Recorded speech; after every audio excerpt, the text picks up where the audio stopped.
ಅವರ ಸಮಸ್ಯೆಗಳನ್ನ ಕೇಳಬೇಕು ಅಂತೇಳಿ ಅದಕ್ಕೊಂದು ಸಪ್ರೇಟ್ ಸೆಕ್ರೆಟರಿಯೇಟ್ ಮಾಡಬೇಕು ಅಂತ ಹೇಳಿ ತೀರ್ಮಾನವನ್ನು ಮಾಡಿದ್ದೇವೆ.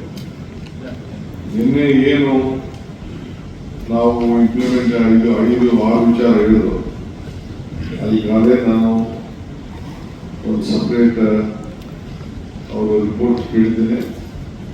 ಅವೆಲ್ಲ ಕೂಡ ಕಾರ್ಯರೂಪಕ್ಕೆ ಶುರುವಾಗಬೇಕು. ಸೊ ಅದಕ್ಕೆ ಮಾರ್ಗದರ್ಶನವನ್ನು ಕೊಟ್ಟಿದ್ದೇನೆ.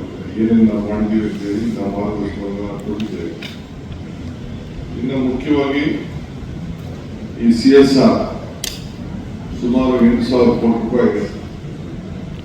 ಅವರು ಯಾರು ಎಲ್ಲೆಲ್ಲಿಗೆ ಖರ್ಚು ಮಾಡ್ತಾ ಇದ್ದಾರೆ ಅಂತ ಗೊತ್ತಿಲ್ಲ. ಸೊ ನಮ್ಮ ಕೇಂದ್ರ ಸರ್ಕಾರದ ಅವಕಾಶ ನಾವು ಮಾಡಿಕೊಟ್ಟು ಮನಮೋಹನ್ ಸಿಂಗ್ ಅವರು ಇದ್ದಾಗ ಪ್ರೈಮ್ ಮಿನಿಸ್ಟರ್ ಇದ್ದಾಗ ಅವರು ಎಲ್ಲಿದೆ, ಎಲ್ಲಿ CSR ಬಳಕೆ ಆಗ್ತಾ ಇದೆ ನಮ್ಮ ರಾಜ್ಯದಲ್ಲಿ ಅಂತೇಳಿ ಮಾಹಿತಿನ ಸರ್ಕಾರದಲ್ಲಿ ಇರಬೇಕಾಗ್ತದೆ.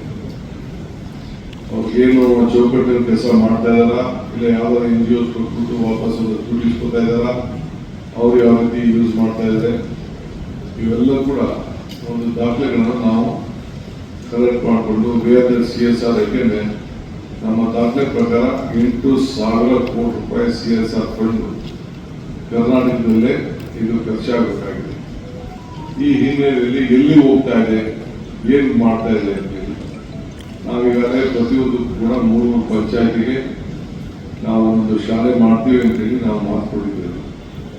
ಸೊ ಅದಕ್ಕೆ ಅವರು ಐಡೆಂಟಿಫಿಕೇಶನ್ ಮಾಡಬೇಕು, ಜಾಗಗಳನ್ನೆಲ್ಲ ಗುರುತಿಸ್ಬೇಕು, ಎಲ್ಲೆಲ್ಲಿ ಏನೇನು ಅಂತೇಳಿ ಜಾಗಗಳನ್ನು ಗುರುತಿಸಿ ಈಗ ಅದಕ್ಕೆ ಹೊಸ ನಮ್ಮ ಪಾಲಿಸಿ ಏನು ಈಗ ಬಿಡುಗಡೆ ಆಗ್ತದೆ. ಈಗಾಗಲೇ ಕ್ಯಾಬಿನೆಟ್ ಪಾಸ್ ಆಗಿದೆ. ಅದನ್ನು ನಾನು 2-3 ದಿನದಲ್ಲಿ ನಾನು ಫುಲ್ ಗೈಡ್ಲೈನ್ಸ್ ನಾನು ಬಿಡುಗಡೆ ಮಾಡ್ತೇನೆ. ಸೊ ಎಲ್ಲ ಜಿಲ್ಲಾಧಿಕಾರಿಗಳು ಯಾವ ಇಂಡಸ್ಟ್ರೀಸ್ ಇದೆ, ಬೆಂಗಳೂರು ನಗರದಲ್ಲಿ ಎಲ್ಲೆಲ್ಲಿದೆ, ಅವ್ರ ಹಣ ಯಾರು ಪ್ರಾಫಿಟಬಲ್ 2% ಎಲ್ಲಿ ಖರ್ಚು ಮಾಡ್ತಾ ಇದ್ದಾರೆ ಅಂತ ಹೇಳಿ ಸರ್ಕಾರಕ್ಕೆ ಅವರು ಮಾಹಿತಿಯನ್ನು ಅವರು ಕೊಡಬೇಕಾಗ್ತದೆ. ಆಮೇಲೆ ಸರ್ಕಾರ ಕೂಡ ಅವರೆಲ್ಲ ಒಂದು ಅಫಿಷಿಯಲ್ ಆಗಿ ಅವ್ರಿಗೆ ರಿಕ್ವೆಸ್ಟ್ ಮಾಡಿ ನಮ್ಮ ಪ್ರಯಾರಿಟಿ ಪ್ರೈಮರಿ ಎಜುಕೇಶನ್, ನೀವೆಲ್ಲ ಪ್ರೈಮರಿ ಎಜುಕೇಶನ್ ಸಂಬಂಧಪಟ್ಟಂತೆ ಶಾಲೆಗಳನ್ನ ಕಟ್ಕೊಳ್ಬೇಕು ಮತ್ತು ಯಾರ ಕೈಯಲ್ಲಿ ಇನ್ಫ್ರಾಸ್ಟ್ರಕ್ಚರ್ಗೆ ಮತ್ತು ಬೇರೆ ಬೇರೆ ಈ ಒಂದು ಎಜುಕೇಶನ್ ಪ್ರೈಮರಿ ಎಜುಕೇಶನ್ಗೆ ಒತ್ತನ್ನು ಕೊಡಲಿಕ್ಕೆ ಕೆಲವು ಸ್ಕೂಲ್ ಎಕ್ವಿಪ್ಮೆಂಟ್ಸ್ ಇರ್ಬೋದು, ಬಿಲ್ಡಿಂಗ್ ಇರ್ಬೋದು, ಇವೆಲ್ಲ ಕೂಡ ನಾವೇ ಅವರಿಗೆ ಏನೇನು